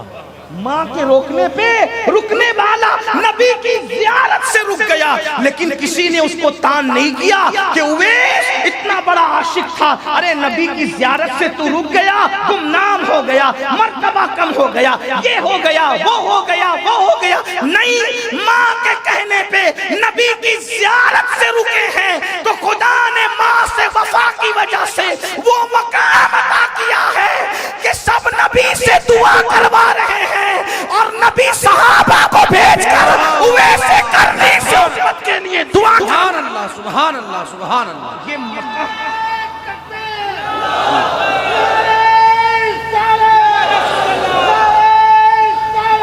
یا رسول اللہ۔ لیکن میرے عزیز، میرے بھائی، ہم تو یہ چیزیں صرف دل بہلانے کے لیے سنتے ہیں، اس سے ہمیں عظمت پتہ نہیں چلی۔ تو میرے آقا نے فرمایا شہید ہو کر بھی ماں باپ اگر ناراض ہے جنت میں نہیں جائے گا، لیکن چونکہ شہید تھا اس لیے جہنم میں بھی نہیں جائے گا۔ جنت اور جہنم کے درمیان ایک مقام ہے جس کو مقام اعراف کہتے ہیں۔ یہ روایت میں جہاں سے پڑھ رہا ہوں اس کو نقل کیا ہے سد الافاضل فخر الاماثل علامہ سید نعیم الدین مراد آبادی۔ اور کب تک وہ جنت کے باہر رہے گا؟ اس وقت تک جب تک اس کے ماں باپ کو راضی نہ کر دیا جائے۔ اگر ماں باپ راضی ہوئے تو ٹھیک، ورنہ وہ شہید ہو کر جنت نہیں مل سکتی۔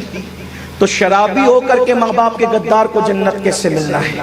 بے نمازی ہو کے ماں باپ کے غدار کو جنت کیسے ملنا ہے؟ میرے بھائیوں، یہ دنیا ہے، یہ دنیا چند دن کی ہے، اس دنیا سے کوچ کرنا ہے، اس دنیا سے رخصت کرنا ہے، اس لیے اپنے ماں باپ کی قدر جانو۔ میں لوگوں سے یہ کہتا رہا کہ کسی کا خوبصورت چہرہ دیکھ کر بھی وہ ثواب نہیں ملتا جو ماں باپ کے جھرری پڑے ہوئے چہروں کو دیکھ کر کے ملتا ہے۔ لوگ سال میں ایک بار حج کرتے ہیں، ماں باپ والوں تم اتنے خوش نصیب ہو کہ ایک بار ایک دن میں اگر 100 مرتبہ ماں باپ کی زیارت کرو تو اللہ تمہیں ایک دن میں 100 مقبول حج کا ثواب عطا فرمائے۔ لیکن یہ بات بھی کہوں، شارحین حدیث نے، میں اپنی بات اب سمیٹنے لگا ہوں بلکہ ختم ہی کر دوں گا، خاص بات، جب یہ جلسے میں یہ بات کہتے ہیں نا مولانا لوگ اور خطبہ لوگ کہ بھئی جو ماں باپ کا چہرہ دیکھے اس کو کیا ملتا ہے؟ مقبول حج کا ثواب۔ لیکن پھر اس میں سب سمجھتے ہیں کہ میں تو ماں باپ کو خرچہ نہیں دوں گا دوا کھانے کا، گالیاں بھی دوں گا، مسجد کے زینے پہ بٹھا کے بھیک بھی منگواؤں گا، اور گھر جا کے جلسے کے بعد ماں کو دیکھوں گا مسکرا کے منافقانہ انداز میں، جیسے ایئر ہوسٹس مسکراتے ہیں اس طرح، اور مجھے مقبول حج کا ثواب مل جائے گا۔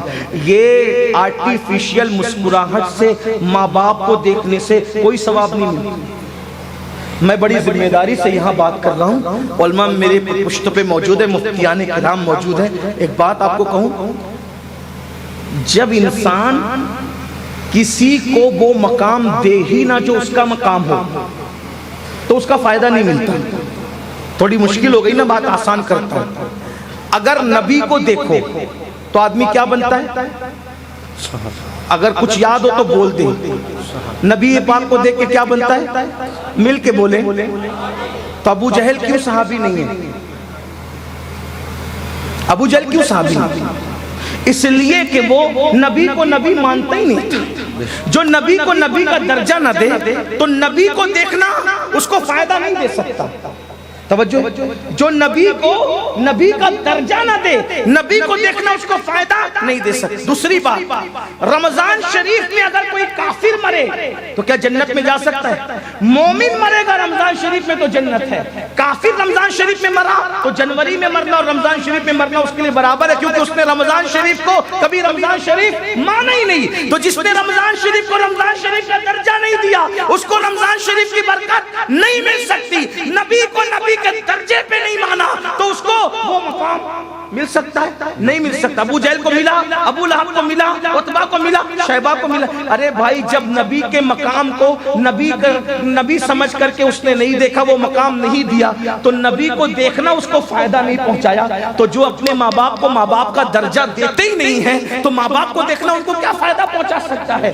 یہ ماں باپ کو دیکھنے سے ثواب انہیں کو ملتا ہے جو ماں باپ کی خدمت کرتے ہیں، ماں باپ کا احترام کرتے ہیں، ماں باپ کو ماں باپ سمجھتے ہیں، جو ماں باپ کو گھر کا کچرا سمجھتے ہیں۔ معاذ اللہ، پھر ان کو کیا ثواب ملنا ہے؟ تو یاد رکھنا، اتنا سستا نہیں ہے جنت کا سودا، بہت کٹھن ہے۔ ڈگر پن گھٹ کی حالت تو یہ ہے، اگر بیوی کہہ دے کہ مجھے فلاں ڈریس چاہیے تو بیوی کے لیے جیب سے پیسے نکل جاتے ہیں، لیکن اگر ماں باپ کہے دوا کے لیے چاہیے تو بے شمار ناہنجار لڑکے ہیں جو کہتے ہیں جاؤ مسجد کے دروازے پہ بیٹھ کے بھیک مانگو۔ کیا میں تمہیں یہی سب کرتا رہوں، یہی تمہاری خدمت کرتا رہوں؟ نہیں میرے بھائی، یاد رکھنا، ایک شخص آ کے کہتے ہیں یا رسول اللہ، اللہ تو نظر نہیں آتا، پھر ہمیں کیسے پتا چلے کہ اللہ راضی ہے کہ ناراض ہے؟ میرے آقا نے فرمایا گھر جا اور جا کر دیکھ، اگر تیرے ماں باپ تجھ سے راضی ہے تو اللہ بھی راضی ہے، اور ماں باپ ناراض ہے تو اللہ بھی ناراض ہے۔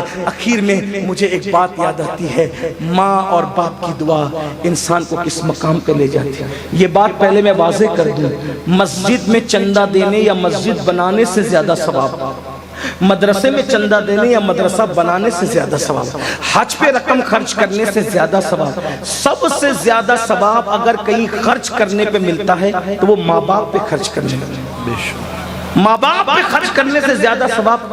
بلکہ آقا فرماتے ہیں اگر کوئی دولت مند بننا چاہے تو ہر نماز کے بعد اپنے ماں باپ کے لیے دعا کیا کرے۔ جو ہر نماز کے بعد ماں باپ کے لیے دعا کرے گا اللہ اس کی عمر بھی بڑھائے گا، اس کا مال بھی بڑھائے گا۔ صرف ان کے لیے دعا کر دو تو یہ ہے، اللہ اکبر، ان کی خدمت کرو تو کیا نہیں، خدمت کر۔ اچھا کچھ لوگ یہاں بیٹھ کر کے ابھی پھول رہے ہوں گے کہ میں تو خدمت کرتا ہوں نا حضرت، تو کیا خدمت کرتے ہیں بھائی؟ کیا خدمت؟ روٹی دے دی، کپڑا دے دیا، مکان دے دیا، میں خدمت کرتا ہوں۔ بڑی معذرت کے ساتھ میں تھوڑا صوفیہ کے نقش قدم پہ چل کر، چشتیوں کے نقش قدم پہ چل کے تھوڑی نرم گفتگو کرنے کا عادی ہوں۔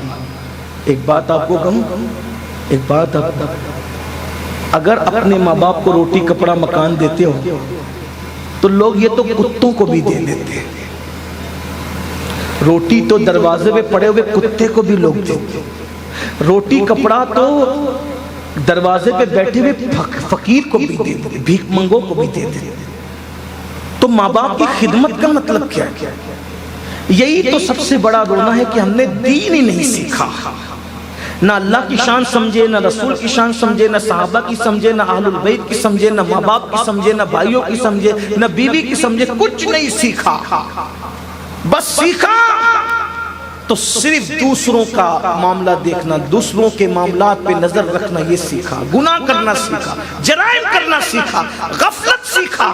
سنو ماں باپ کی خدمت کیسے کی جاتی ہے اس کو سمجھو اور بات پوری ہوتی ہے۔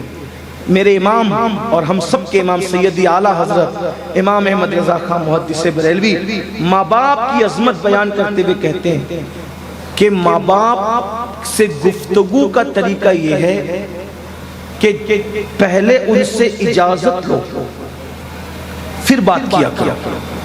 بغیر اجازت تم اپنے ماں باپ سے بات نہیں کر سکتے۔ اب ہاتھ مت اٹھانا، کسی کو رسوا کرنا مقصود نہیں ہے۔ کتنے لوگ ہیں جو اس طور پہ ماں باپ سے بات کرتے ہیں کہ پہلے اجازت لیں پھر بات کریں؟ کوئی نہیں۔ کچھ تو ایسے ہوں گے کہ جن کو معلوم بھی نہیں ہوگی، کیونکہ ہم نے مسلک اعلیٰ حضرت کا مطلب صرف ایک نقطہ سمجھا کہ اعلیٰ حضرت نے گستاخ رسول کو کافر کا، بس یہی اعلیٰ حضرت ہے۔ اعلیٰ حضرت نے بالکل کہا، لیکن اعلیٰ حضرت نے اور بھی چیزیں دکھائی جو ہمیں پتہ ہی نہیں، کیونکہ مسلک اعلیٰ صرف 1 پوائنٹ 2 پوائنٹ 3 پوائنٹ کا نام نہیں۔ انہوں نے جو باتیں پیش کی سب سراخوں پہ، لیکن انہوں نے یہ بھی بتایا کہ ماں باپ سے بات کرنے سے پہلے اجازت لو۔ یہ جتنے نعرہ لگاتے کون ہے اس میں بتاؤ جس پہ عمل کرتا؟ اس کا مطلب ہمیں پورا مسلک اعلیٰ حضرت بھی نہیں پتا ہے۔ اسی مسلک اعلیٰ حضرت میں تو یہ بھی ہے، ابھی علامہ مفتی صاحب فرما رہے تھے متعید رہو، سیدی اعلیٰ حضرت فرماتے ہیں کسی سنی کو بے وقوف بھی نہ کہا کرو، یعنی اتنا سا لفظ بے وقوف بھی کسی سنی کو نہ کہا کرو، یہ حرام ہے۔ اور کسی نے کہا حرام وہ کیسے ہو سکتا ہے، بے وقوف تو کوئی بھی کسی کو کہہ دیتا ہے، لیکن تو کہا کہ جب تم سنی کو بے وقوف کہتے ہو تو اس کا دل دکھتا ہے، اور جب اس کا دل دکھتا ہے تو میرے آقا نے ارشاد فرمایا من آذا مسلمن فقد آذانی، کہ جس نے کسی مسلمان کا دل دکھایا اس نے مجھ محمد کا دل دکھایا۔ تو تم بے وقوف اس عاشق رسول کو کہتے ہو اور اس کا دل دکھاتے ہو، تو ادھر مدینے والے مصطفیٰ جان رحمت کا دل دکھتا ہے۔ یہ مسلک ہے میرے امام کا۔ میں کہتا ہوں اگر واقعی مسلک اعلیٰ حضرت پر عمل ہو جائے، جب بے وقوف بھی کہنے کی ہمت نہیں کرو گے تو ایک دوسرے پہ کیس کیوں کرو گے؟ ایک دوسرے کو مار پیٹ کیوں کرو گے؟ ایک دوسرے پہ ڈنڈے کیوں برساؤ؟ اور یہ جو مسلک اعلیٰ حضرت ہے، اعلیٰ حضرت نے کوئی گھر سے بات نہیں پیش کی۔ دیکھو کتنی بڑی دلیل پیش کر دی حدیث سے، من آذا مسلمن فقد آذانی، جس نے کسی مومن کو اذیت پہنچائی اس نے محمد الرسول اللہ کا دل دکھایا، ان کو اذیت پہنچائی۔ کتنا محتاط رہنے کی ضرورت ہے۔ اب بتاؤ جب عام مسلمان کا دل دکھانا نبی کا دل دکھانے کے برابر ہے تو جو ماں باپ کا دل دکھا رہے ان کا انجام کیا ہوگا؟ یہ بھی آیا روایتوں میں جنہوں نے ماں باپ کا دل دکھایا ڈر ہے کہ مریں گے تو کافر ہو کے مریں گے، ان کا خاتمہ کفروں پہ ہوگا، یہ خوف ہے، یہ ڈر ہے۔ اللہ کے بندو لرز جاؤ، کانپ جاؤ اور اپنے ماں باپ کے ساتھ بدسلوکی نہ کرو۔ تو امام لکھتے ہیں کہ پہلے اجازت لو، اور اجازت جب دے دے ماں باپ تو بھی ایسے ان سے بات کرو جیسے کوئی غلام اپنے آقا سے بات کرتا ہے، یہ طریقہ ہے۔ بلکہ ماں باپ کو اگر خرچہ اور نظر بھی دو تو اپنا ہاتھ اوپر مت رکھو۔ ہمارے بزرگوں نے فرمایا اپنا ہاتھ نیچے رکھ کے ماں باپ کو نظر دیا کرو تاکہ ان کا ہاتھ ہمارے ہاتھ سے نیچے نہ ہونے پائے۔ یہ ہے ہمیں طریقہ سکھایا۔ بلکہ سیدی اعلیٰ حضرتی کی ایک بات بتاؤں، جتنا ورثے میں ملا تھا مال، اپنے باپ کے ورثے سے جتنا مال ملا تھا، وہ لوگ غریب لوگ نہیں تھے، خاندانی رئیس لوگ۔ اعلیٰ حضرت کا گھرانہ خاندانی رئیس تھا، اور یہ لوگ جو ہے وہ زمیندار جاگیردار لوگ تھے۔ ہندوستان آئے تھے افغان سے تو بھی وہ بادشاہوں کے یہیں آئے تھے، اور کوئی 5000 کوئی 6000 اور اسی طریقے سے کوئی جو ہے وہ اتنے ہزار اور اتنے ہزار پر حاکم جو ہے وہ مقرر تھا، اور بڑی بڑی جاگیریں تھی۔ تو دادا کی جاگیر سے پردادا کی جاگیر سے وہ نسلن بعد نسلن بہت ملا تھا، جتنا ملا تھا سب ماں کے پاس لے جا کے رکھ دیا کہ امی یہ سب آپ کا ہے۔ کاغذ بھی اگر خریدنا ہوتا کتاب لکھنے کے لیے تو ماں سے لے کر، قلم بھی خریدنا ہوتا ماں سے لے، ماں سے رکھا، اپنے پاس کچھ نہیں رکھا، سب ماں کو حوالے۔ اور آج تو کس کے پاس کتنی زمین ہے ماں کو بتاتے اس لیے نہیں کہ ماں کو پتا چل جائے گا کہ دوسرے بھائیوں کو دینا، کتنی رقم ہے ماں کو بتاتے نہیں، باپ کو ماں باپ سے چھپاتے ہیں، یہ حال ہے۔ اور اس کے بعد ہم کہتے ہیں ہم تو دیندار ہیں، ہم تو دین والے ہیں۔ بڑی معذرت کے ساتھ بھائیوں ہمیں دین سیکھنے کی ضرورت ہے۔ میڈ ان انڈیا دین جو اپنے دماغ کے اندر اپنے خط سے بنا رکھا ہے اس کو دل و دماغ سے نکالو، اور جو مصطفیٰ جان رحمت دین لے کر کے آئے تھے اس دین پہ عمل کرو۔ اگر اس دین پہ عمل کرو گے تو انشاءاللہ دنیا بھی کامیاب رہے گی، آخرت بھی کامیاب رہے گی۔ میرا اللہ ارشاد فرماتا ہے یا ایھا الذین آمنوا اتقوا اللہ حق تقاتہ، اے ایمان والو اللہ سے ڈرو کیسے جیسے ڈرنے کا حق ہے۔ اور اللہ سے ڈرنے کا حق کیا ہے؟ حجت الاسلام امام غزالی رحمت اللہ علیہ لکھتے ہیں اللہ سے ڈرنے کا حق یہ ہے کہ جن جن چیزوں سے اللہ نے ہمیں منع کر دیا ان سے رک جاؤ، اور جن چیزوں کو کرنے کا حکم دیا اس پہ عمل کرو۔ اور پھر دوسری بات فرمائی وَلَا تَمُوتُنَّ إِلَّا وَأَنْتُمْ مُسْلِمُونَ، تم نہ مرو مگر اس حال میں کہ تم مسلمان ہو، یعنی اللہ سے ڈرتے رہو، اور جب دنیا سے جاؤ تو ایمان پر جاؤ، یعنی آخری دم تک دین پر قائم رہو، ایمان پر قائم رہو، اسلام پر قائم رہو۔ یاد رکھنا، بس اس پہ گفتگو کرتے کرتے اپنی بات پوری کرتا ہوں، مرو تو ایمان پہ مرو، مرو تو ایمان پہ مرو، یہ ضروری ہے۔ ایک آدمی کروڑوں سال بفرض محال اگر عبادت کرے اور ایمان پہ نہیں مرا وہ جہنم میں جائے، اور ایک آدمی اس نے کوئی بھی نیکی نہیں کی اور ایمان پہ مرا تو انشاءاللہ وہ جنت میں جائے۔ ٹھیک، ایمان پہ مرنا ضروری ہے۔ اور ایک بات آپ کو بتاؤں، ایمان پہ مرنا آسان نہیں۔ سرکار غوث پاک فرمایا کرتے تھے کہ جو ایمان پر مرنے کی فکر نہیں کرتا مجھے ڈر لگتا ہے کہ جب وہ مرے گا تو کافر ہو کے مرے گا۔ ہم دعاؤں میں سب مانگتے ہیں، ایمان کب مانگا ہم نے، ایمان کی کب پرواہ کی؟ آئیے دھڑکتے ہوئے دل سے ایک بات سنیں، اور لرزہ دینے والی بات ہماری کتابوں میں لکھا ہے، امام غزالی جیسے بزرگوں نے لکھا ہے کہ ایک بہت بڑا محدث، بہت بڑا عالم، بہت بڑا فقیہ تھا، وہ مرنے سے پہلے پہلے عیسائی ہو کے مرا، مرنے سے پہلے پہلے عیسائی ہو کے مرا۔ جب اس کی بیوی سے پوچھا گیا کہ اتنا بڑا عالم، اتنا بڑا فقیہ، اتنا بڑا مفتی مرنے سے پہلے پہلے عیسائی کیسے ہو گیا، تو اس نے کہا میں بہت کچھ تو نہیں جانتی، نیک بھی تھے، نمازی تھے، متقی تھے، پرہیزگار تھے، کوئی عیب نہیں تھا، لیکن جب ان پہ غسل جنابت فرض ہوتا تھا، توجہ کرنا، جب ان پہ غسل جنابت سمجھتے نا سب لوگ، غسل جنابت فرض ہوتا تھا، یعنی وظیفہ زوجیت ادا کرنے کے بعد جب انسان پہ غسل فرض ہوتا ہے تو اس کو کیا کہتے ہیں؟ غسل جنابت کہتے ہیں۔ اس پہ جب غسل جنابت فرض ہوتا تھا تو وہ ایک جملہ ہمیشہ کہتا تھا کہ یار ہمارے اسلام میں تو غسل کرنا فرض کر دیا گیا، عیسائیوں کے یہاں کتنا اچھا ہے کہ ان کے یہاں جنابت کے بعد غسل نہیں ہے، یعنی ایسا نہیں کہ وہ غسل نہیں کرتا تھا، بہت توجہ سے اپنی آخرت کو قبر میں نگاہوں میں بسا کے اللہ کی بارگاہ میں حاضر ہونے کا تصور نگاہوں میں بسا کر کے ذرا سوچو،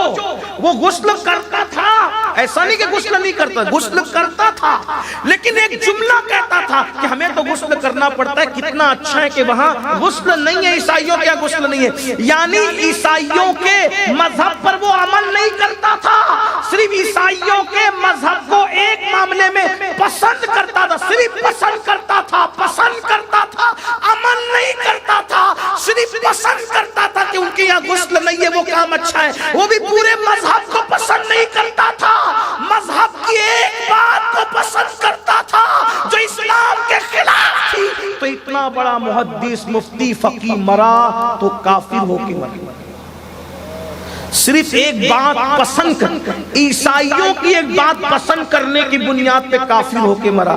بھائیو ہم عیسائی، یہودی اور مشرکوں کی باتوں کو پسند نہیں کرنے، عمل کر، وہ صرف پسند کر لے تو اتنا بڑا نمازی اور نیک ہو کے بھی کافر ہو کر کے مرے، اور ہم تو ان کی چیزوں پہ عمل، یہ داڑھی کٹوا کر جو گٹروں میں پھینک رہے ہو، کس مسلمان نے کیا؟ آج آپ مسلمانوں کو سب کہہ دیجئے پھر داڑھی رکھنے کے لیے کہیے کوئی ٹس نہیں ہوتا الا ماشاء اللہ. حالانکہ الحمدللہ ہم لوگوں نے تو جس کو بھی کہا اس نے رکھا، لیکن ایک بات کہنے کی ہے، داڑھی رکھوں گا تو کیسے لگوں؟ کون مسلمان ہے مجھے بتاؤ کہ کس نے داڑھی کٹوائی ہو؟ آج سے 200 سال پہلے تک کے لائیے فہرست بنائیے. بلکہ سلطان صلاح الدین ایوبی سے ملنے کے لیے جب انگریز ان کے گھر آئے تو انہوں نے جب وہ بٹھایا تو صلاح الدین ایوبی کا بیٹا انگریزوں کو دیکھ کے ڈرنے لگے. تو انگریز نے تانا دیا کہ شیر کا بیٹا ایسا ڈرپوک، صلاح الدین مستقبل تیرا تابناک نہیں ہے، تو بڑا بہادر تھا، تیرا بیٹا ایسے کیسے نکلا؟ یہ خون کا اثر نہیں آیا؟ صلاح الدین نے کہا اسی سے پوچھ لو ڈرا کیوں؟ اسی سے پوچھ لو ڈرا کیوں؟ ڈرنے کی وجہ کیا؟ تو بچے کو جب باپ نے کہا بیٹا تم تو بہادر باپ کے بیٹو، تم ان سے کیسے ڈر گئے؟ تو کہا ابا میں نے جو مرد دیکھا داڑھی والا دیکھا، آج اس لیے پہلی نظر میں ڈر گیا کہ یہ بے داڑھی کے مرد، یہ مخلوق آئی کہیں. اور ایک بات یاد ہے، جہاں داڑھی والوں سے بچے ڈرتے ہیں، غور کرنا، داڑھی والوں سے بچے انہی کے گھر کے ڈرتے ہیں جس گھر میں داڑھی والے لوگ رہتے نہیں. ہمارے گھر کے بچے کبھی داڑھی والوں سے نہ ڈرے، یہ علماء کے گھر کے بچے. اور ایک بات، ہماری فکر کتنی گندی ہے، داڑھی کٹے کوٹ پینٹ والے سے کبھی بچوں کو نہیں کہیں گے یہ آ رہا ہے، یہ آ رہا ہے، یہ اس سے ڈرو، نہیں کہیں. ہم اپنے بچوں کو کس سے ڈراتے ہیں؟ او بابا آ جائے. یعنی ایک لوگ فلموں میں داڑھی والوں کو دہشت گرد بعد میں بتا رہے ہیں، ہم نے تو اپنے بچوں کو بچپنے سے بابا دکھا کر کے ڈرایا. اس کا مطلب جس کی داڑھی ہے وہ ڈراؤنا ہے. یہ ہم نے فکر بٹھائی. تو مجھے بتاؤ میرے بھائیوں، مشرکوں کے طریقے پہ چل رہے ہو، عیسائیوں کے طریقے پہ چل رہے ہو، نصارہ کے طریقے پہ چل رہے ہو، یہودیوں کے طریقے پہ چل رہے ہو، پھر ایمان پہ خاتمے کا کیا؟ اللہ رحم و کرم، داڑیاں کٹا رہے ہو، اس کے بعد پھٹی ہوئی پینڈے، یہ کس کا طریقہ؟ ہمارے مذہب میں تو یہ نہیں. ہمارے مذہب میں تو ہے کہ اگر غریبی کی وجہ سے بھی اگر کپڑا پھٹ جائے تو اس کو پیون لگا. جسم دکھنا نہیں چاہیے، غریبی کی وجہ سے بھی جسم، جو مذہب غریبی میں بھی ننگا ہونے کی اجازت نہ دے، وہ مذہب فیشن کے طور پہ ننگا ہونے کی اجازت کیسے دے سکتے؟ اور آج ہم فیشن کے طور پہ یہ ران دکھ رہی ہے. علماء کے پاس آئیں گے تو رومال رکھ کے بیٹھیں گے، ہاتھ رکھ کے بیٹھیں گے، حضرت ڈانٹ نہ دے. ارے مولوی سے چھپا رہا ہے، کیا مولا سے بھی چھپا لے جائے گا؟ اپنے ہاتھوں پہ رکھ کر کے اپنے ہاتھوں کو رکھے. یہ ران دکھانا حرام ہے، اللہ کے رسول نے لعنت کی ہے. بغیر دوپٹے کی عورتیں گھوم رہی، اس کا مذہب ہے. سیدہ فاطمہ الزہرا کا تقویٰ تو یہ تھا کہ ان کے سر کے دوپٹے کو کبھی چاند و سورج نے نہیں دیکھا. سبحان اللہ. ہماری کیا فکر؟ تو اس لیے ہمیں دین کی طرف آنا ہوگا، ایمان پہ کھانا. وَلَا تَمُوتُنَّ إِلَّا وَأَنْتُمْ مُسْلِمُونَ. ایمان پہ مرنے کی فکر. اللہ پاک کی بارگاہ میں دعا ہے، اللہ پاک سب سے پہلے مجھے آپ سب کو عمل کی توفیق عطا فرمائے. گفتگو کے درمیان اگر کوئی غلطی ہوگی اللہ تعالیٰ معاف کرے. استغفر اللہ ربی ان ربی لغفور رحیم وما علینا الا البلاغ. السلام علیکم.